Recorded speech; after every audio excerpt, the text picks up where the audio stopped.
بسم اللہ الرحمن الرحیم۔ باب السنت فی السجود، سجدہ میں سنت طریقہ کیا ہے، اس تعلق سے اس باب میں بیان فرمائیں گے۔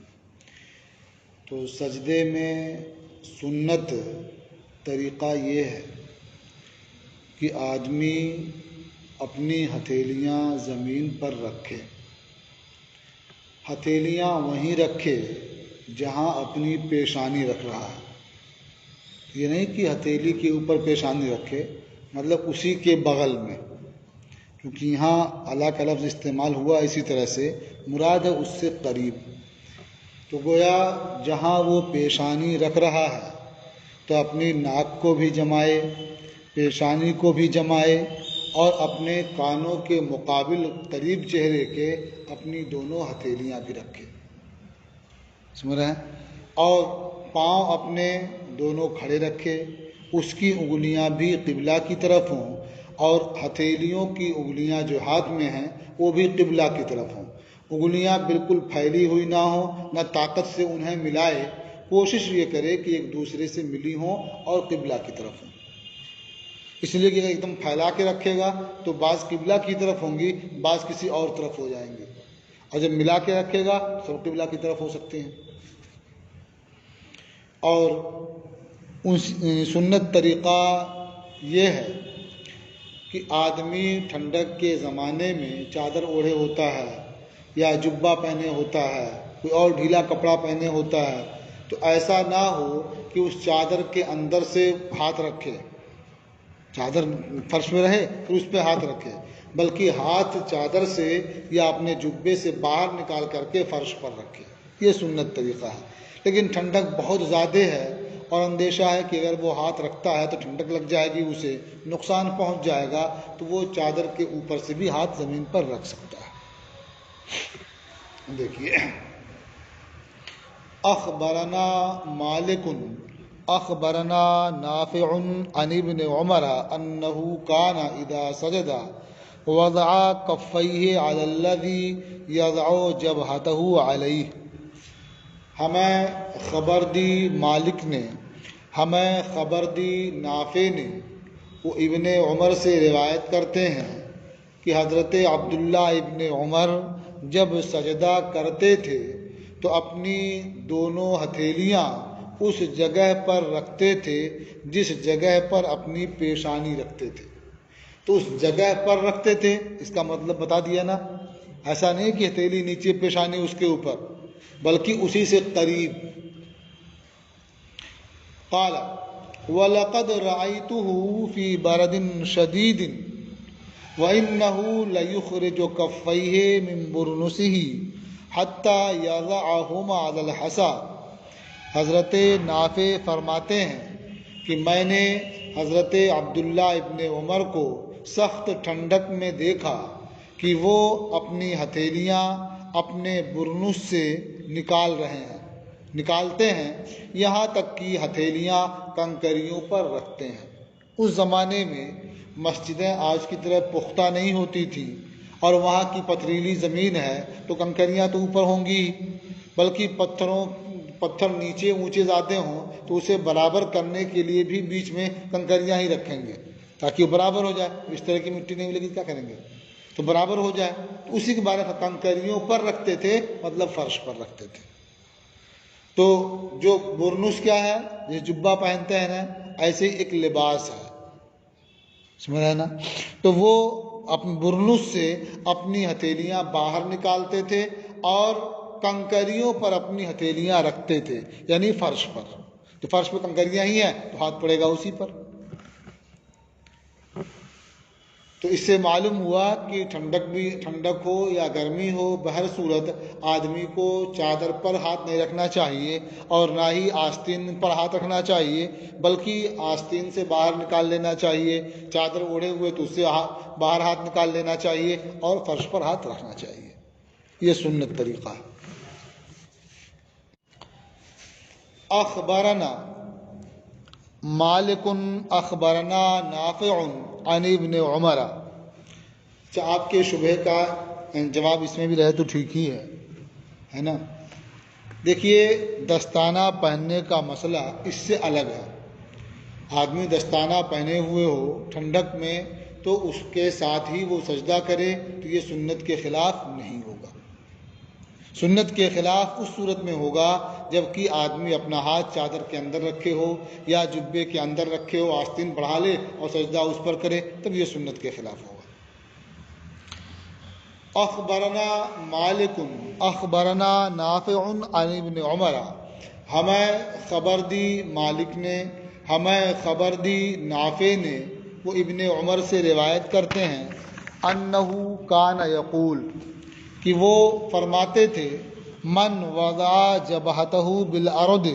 دیکھیے اوپر نون بنا ہوا ہے نا، تو اس کے بارے میں نے پہلے بتایا تھا کہ یہ اشارہ ہوتا نسخے کی طرف، تو اس میں بالارض ہے اور بعض نسخوں میں فی الارض ہے جو کنارے لکھ دیا گیا. من وضع جبہتہ بالارض، جو شخص اپنی پیشانی زمین پر رکھے، مطلب کیا رکھے گا؟ رکھنے کا ارادہ کرے. جیسے قرآن پاک میں نا، اذا قمتم الی الصلاۃ فاغسلوا وجوہکم، جب تم نماز کے لیے کھڑے ہو تو وضو اپنے چہروں کو دھلو. تو کیا نماز کے لیے کھڑے ہونے کے بعد چہرہ دھلیں گے؟ جب نماز کا ارادہ کریں گے تو وضو کریں گے نا. اسی طرح سے یہاں ہے کہ من وضع جبہتہ بالارض، جو شخص اپنی پیشانی زمین پر رکھے یعنی رکھنے کا ارادہ کرے، فلیضع کفیہ، تو وہ اپنی ہتھیلیاں رکھے. سنا نا، ہتھیلیاں پہلے رکھے گا اور پیشانی اس کے بعد رکھے گا. ثم اذا رفع جبہتہ فلیرفع کفیہ، پھر جب وہ اپنی پیشانی اٹھائے تو اپنی ہتھیلیوں کو اٹھائے. فإن اليدین تسجدان کما یسجد الوجہ، کیونکہ دونوں ہاتھ یہ سجدہ کرتے ہیں جس طرح سے چہرہ سجدہ کرتا ہے. اس میں اس بات کی جانب اشارہ ہے کہ بہتر یہ ہے کہ انگلیاں یہ قبلہ رو ہوں، اس لیے کہ جب سجدہ کر رہی ہیں انگلیاں بھی تو چاہیے بھی قبلہ رو ہوں. تو فإن الیدین تسجدان کما یسجد الوجہ، کیونکہ دونوں ہاتھ یہ سجدہ کرتے ہیں جس طرح سے چہرہ سجدہ کرتا ہے. قال محمد وبہذا ناخذ، امام محمد رحمۃ اللہ علیہ نے فرمایا کہ اور اسے ہم اختیار کرتے ہیں. کسے اختیار کرتے ہیں؟ اسی کی آگے وضاحت فرما دیتے ہیں. ینبغی للرجل اذا وضع جبہتہ ساجدا ان یضع کفیہ بحذاء اذنیہ، مرد کے لیے بہتر یہ ہے کہ جب وہ اپنی پیشانی سجدے میں رکھے تو کیا بہتر ہے؟ بہتر یہ ہے کہ وہ اپنی ہتھیلیاں اپنے کانوں کے مقابل رکھے. یعنی مرد جب اپنی پیشانی سجدے میں رکھے تو اس کے لیے بہتر ہے کہ اپنی ہتھیلیاں اپنے کان کے مقابل رکھے. وَيَجْمَعُ أَصَابِعَهُ نَحْوَ الْقِبْلَةِ، اور اپنی انگلیوں کو قبلہ کی جانب وہ جمع کرے، یعنی پھیلائے نہیں بالکل، بلکہ انگلیاں جمع کرے اور اس طرح وہ قبلہ رو ہوں گے. وَلَا يَفْتَحُهَا، اور انگلیوں کو کھولے نہیں، پھیلائے نہیں. فَإِذَا رَفَعَ رَأْسَهُ رَفَعَهُمَا مَعَ ذَلِكَ، اور جب اپنا سر اٹھائے تو اپنی دونوں ہتھیلیوں کو بھی اٹھائے، مع ذالک، سر اٹھانے کے ساتھ، مطلب بہت تاخیر نہ کرے.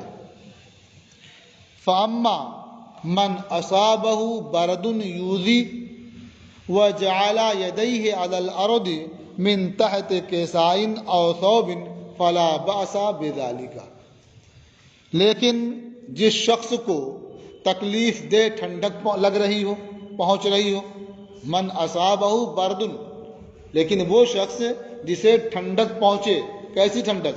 یوزی، جو اسے تکلیف دے، یعنی تکلیف دہ ٹھنڈک جسے لگے اور وہ اپنے ہاتھ زمین پر رکھے چادر کے نیچے سے یا کپڑے کے نیچے سے، فلا باسا بذالک، تو تو اس میں کوئی حرج نہیں ہے، یعنی وہ اس طرح بھی کر سکتا ہے۔ تو آپ بتائیں جب ٹھنڈک لگنے کی صورت میں جس سے تکلیف کا اندیشہ ہو تو وہ چادر کے اوپر سے رکھ سکتا ہے، کپڑے کے اوپر سے رکھ سکتا ہے، تو دستانہ الگ سے پہنا ہو تو کیوں نہیں رکھ سکتا؟ رکھ سکتا ہے نا۔ وَهُوَ قَوْلُ أَبِي حَنِيفَةَ، اور یہ امام اعظم ابو حنیفہ رحمۃ اللہ علیہ کا قول ہے۔ باب الجلوس فی الصلاۃ، نماز میں بیٹھنے کا باب۔ تو نماز میں آدمی کب بیٹھے گا؟ ظاہر ہے دونوں سجدوں کے درمیان بیٹھے گا اور قعدے میں بیٹھے گا، اس کے علاوہ بیٹھنے کوئی اور جگہ ہے؟ نہیں ہے نا۔ تو اب دونوں سجدوں کے درمیان کیسے بیٹھے گا اور قعدہ میں کیسے بیٹھے گا؟ تو ہمارے یہاں دونوں صورتوں میں بیٹھنے کا ایک ہی طریقہ ہے۔ وہ کیا طریقہ ہے کہ آدمی اپنا داہنا پنجہ کھڑا کر دے گا، اس کی انگلیاں قبلہ رو کر دے گا اور بایاں پنجہ بچھا دے گا، اسی پر بیٹھ جائے گا، یہی نہ ہے؟ لیکن بعض ائمہ کے یہاں اس سے ذرا ہٹ کر کے بھی ہے۔ مثلا پہلے قعدے میں امام مالک رحمۃ اللہ علیہ کے ہاں یہ ہے کہ وہ اسی طرح سے بیٹھے گا، لیکن آخری قعدے میں چونکہ اور دیر تک بیٹھنا ہے تو وہ کیا کرے گا کہ اپنی سرین پر بیٹھ جائے گا اور دونوں پاؤں داہنی طرف نکال دے گا، یعنی جس طرح سے عورتیں بیٹھتی ہیں۔ سمجھ رہے ہیں نا؟ دیکھیے، اخبرنا مالک حدثنا عبداللہ بن دینار، ہمیں خبر دی مالک نے، ہم سے حدیث بیان کی عبداللہ ابن دینار نے، عن ابن عمر انہ صلی فی جنبہ رجل، وہ ابن عمر سے روایت کرتے ہیں کہ ان کے پہلو میں ایک شخص نے نماز ادا کی۔ کس کے پہلو میں؟ ہاں، حضرت عبداللہ ابن عمر کے پہلو میں۔ فلما جلس الرجل تربع وثنى رجليه، تو جب وہ مرد جو پہلو میں نماز پڑھ رہا تھا تو جب وہ بیٹھا تو وہ چار زانو بیٹھا۔ چار زانو سمجھتے ہیں کیسے؟ کیا صورت ہوگی اس کی؟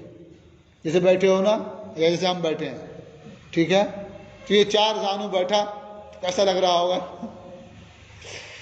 چار زانو بیٹھا، وَثَنَى رِجْلَيْهِ، اور اپنے پاؤں کو موڑ دیا، جیسے دونوں پاؤں مڑے ہوئے ہیں نا، یہ پاؤں ادھر مڑا ہوا ہے، یہ پاؤں ادھر مڑا ہوا ہے۔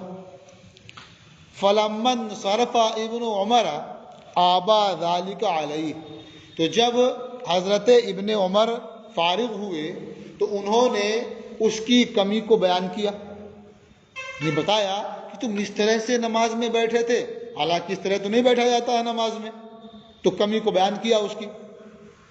عیب لگانے میں کیا ہوتا ہے؟ آدمی نقص ہی بتاتا ہے نا، تو آبا فی ذالک علیہ، اس مسئلے میں اس پر عیب بیان کیا، مطلب اس کی کمی کو، خامی کو بیان کیا۔ قال الرجل، اس شخص نے کہا، فإنک تفعلہ، آپ بھی تو ایسے ہی بیٹھتے ہیں۔ حضرت عبداللہ ابن عمر سے کہا، فإنک تفعلہ، آپ ایسے ہی کرتے ہیں، تو اگر میں بیٹھ گیا تو کیا قصور ہو گیا؟ قال انی اشتکی، حضرت عبداللہ ابن عمر نے فرمایا کہ ٹھیک ہے میں بیٹھتا ہوں، میں کیوں بیٹھتا ہوں؟ میں بیمار ہوں، یعنی مجھے اس طرح سے بیٹھنے میں تکلیف ہے، میں نہیں بیٹھ پاتا، مجھے شکایت ہے، اس لیے میں ایسے بیٹھ جاتا ہوں۔ تو کیا تم بھی ایسے بیٹھو گے؟ تم صحت مند ہو؟ تو اس سے دو باتیں سمجھ میں آئی۔ ایک بات تو یہ سمجھ میں آئی کہ آدمی کو اپنے بزرگوں کی اتباع کرنی چاہیے، جس کو سمجھے کہ یہ عالم ہیں، مسائل کو بہتر جانتے ہیں، تو اس بارے میں اتباع کرنی چاہیے۔ لیکن اگر کہیں شبہ ہو تو پوچھ بھی لینا چاہیے، یا بہت سے لوگوں کو اس کے خلاف کرتے دیکھیں تو ان سے پوچھ لینا چاہیے کہ ہو سکتا ہے ان کا عمل کسی مجبوری کی وجہ سے ایسا ہو۔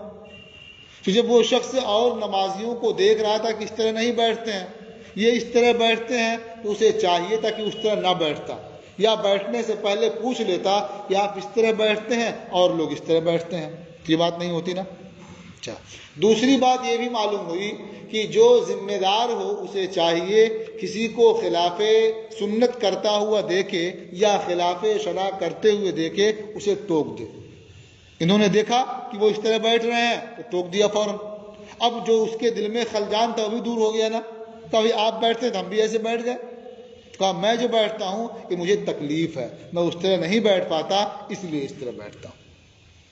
دو باتیں ہوئی نا۔ تیسری بات یہ بھی سمجھ میں آئی کہ اگر آدمی بیمار ہے، پریشان ہے، تو جس طرح سے بیٹھ پائے ویسے ہی بیٹھے، اس کی نماز ہو جائے گی۔ سمجھ رہے نا؟ ایک تو سنت طریقہ ہوا جب مجبوری نہ ہو، صحت مند ہو تب، لیکن کوئی بیماری ہو، کوئی مجبوری ہو، ہاتھ پاؤں میں تکلیف ہو، تو آدمی جس طرح بیٹھ پائے وہ کافی ہے اس کے لیے۔ جیسے اس زمانے میں لوگ کرسی بیٹھ کے پڑھتے ہیں نا، تو صرف بیٹھ پاتے ہیں تو وہی کافی ہے ان کے لیے۔ اخبرنا مالک حدثنا عبد الرحمن بن القاسم عن عبد اللہ بن عمر، ہمیں خبر دی مالک نے، ہم سے حدیث بیان کی عبد الرحمن ابن قاسم نے، وہ روایت کرتے ہیں عبداللہ ابن عمر سے، انہو کانا یرا اباہ یتربع فی الصلاۃ، کہ عبداللہ اپنے والد عبداللہ ابن عمر کو نماز میں 4 زانوں بیٹھتے دیکھتے تھے۔ ادھر دیکھتے تھے کہ وہ 4 زانوں ہو جاتے ہیں جب بیٹھتے ہیں، یعنی نماز میں 4 زانوں بیٹھتے ہیں۔ قال ففعلته وانا یومئذ حدیث السن، وہ کہتے ہیں کہ میں نے بھی ایسے ہی کیا، میں بھی نماز میں 4 زانوں بیٹھا، اور ان دنوں میں کم عمر تھا، نئی عمر تھی، دیکھا کہ ایسے والد صاحب کر رہے ہیں تو ہم بھی ویسے کرنے لگے۔ فنہانی ابی، تو میرے والد نے مجھے منع کیا۔ فقال انہا لیست بسنت الصلاۃ، اور فرمایا کہ اس طرح 4 زانوں بیٹھنا یہ نماز کا طریقہ نہیں ہے، نماز میں سنت طریقہ ہے، یہ ایسا بیٹھنا نہیں ہے۔ وَإِنَّمَا سُنَّتُ الصَّلَاةِ، اور نماز کی سنت کیا ہے، نماز کا طریقہ کیا ہے، نماز میں بیٹھنے کا طریقہ کیا ہے؟ بیٹھنے کا طریقہ یہ ہے کہ تم اپنے داہنے پاؤں کو کھڑا کر لو، داہنے پاؤں کو کھڑا کر لو، وَتَثْنِيَ رِجْلَكَ الْيُسْرَىٰ، اور اپنے بائیں پاؤں کو موڑ لو، تو داہنا کھڑا کر لیا اور بائیں کو موڑ لیا ادھر، تو اس طرح بیٹھیں گے تو یہی سنت طریقہ ہے۔ تو جس طرح سے اس شخص کو شبہ ہوا تھا نا جو پہلے میں پڑھ رہا تھا کہ آپ بھی ایسے بیٹھتے ہیں، وہ بھی بیٹھ گیا ویسے ہی، تو اسی طرح سے ان کے بیٹے حضرت عبداللہ نے بھی دیکھا کہ والد صاحب ایسے کرتے ہیں، انہوں نے بھی ایسے ہی کیا، تو والد صاحب نے ان کو بھی سمجھا دیا۔ قال محمد وبہذا ناخذ، امام محمد نے فرمایا اور اسے ہم اختیار کرتے ہیں، یعنی جو صورت بیان کی گئی کہ داہنا پاؤں آدمی کھڑا کرے اور بائیں پاؤں کو اس کی طرف موڑ لے، اسے کہتے ہیں بچھا لے، تو اسے ہم اختیار کرتے ہیں۔ وَهُوَ قَوْلُ أَبِي حَنِيفَةَ رَحِمَهُ اللَّهُ، اور یہ امام اعظم ابو حنیفہ رحمۃ اللہ علیہ کا قول ہے۔ وَكَانَ مَالِكُ بْنُ أَنَسٍ يَأْخُذُ بِذَلِكَ فِي الرَّكْعَتَيْنِ الْأُولَيَيْنِ، اور امام مالک ابن انس اس صورت کو اختیار کرتے ہیں پہلی 2 رکعتوں میں، یعنی جب قعدہ اولا کرنا ہوگا تو اس طرح سے بیٹھے گا۔ وَأَمَّا فِي الرَّابِعَةِ، لیکن 4تھی رکعت میں یعنی قعدہ اخیرہ میں پھر کیسے بیٹھے گا؟ فَإِنَّهُ كَانَ يَقُولُ، تو وہ فرماتے تھے، يُفْضِي الرَّجُلُ بِأَلْيَتَيْهِ إِلَى الْأَرْضِ، کہ آدمی اپنی سرین کو زمین تک پہنچا دے گا، وَيَجْعَلُ رِجْلَيْهِ إِلَى الْجَانِبِ الْأَيْمَنِ، اور اپنے دونوں پاؤں داہنی جانب کر دے گا۔ تو بتایا تھا نا کہ قعدہ اولا میں اسی طرح بیٹھے گا جس طرح ہمارے یہاں بیٹھتے ہیں، لیکن قعدہ اخیرہ میں کچھ دیر تک بیٹھنا ہوتا ہے، تو وہ کہتے ہیں کہ دونوں پاؤں داہنی طرف نکال دے گا اور سرین پر بیٹھ جائے گا۔ اخبرنا مالک اخبرنا صدقۃ بن یسار عن المغیرۃ بن حکیم، ہمیں خبر دی مالک نے ہمیں خبر دیا صدقہ ابن یسار نے۔ وہ روایت کرتے ہیں مغیرہ ابن حکیم سے، انہوں نے فرمایا رأیت ابن عمر یجلس علی عقبیہ بین السجدتین فی الصلاۃ، میں نے حضرت عبداللہ ابن عمر کو دیکھا کہ وہ نماز میں سجدوں کے درمیان اپنی ایڑی پر بیٹھتے ہیں۔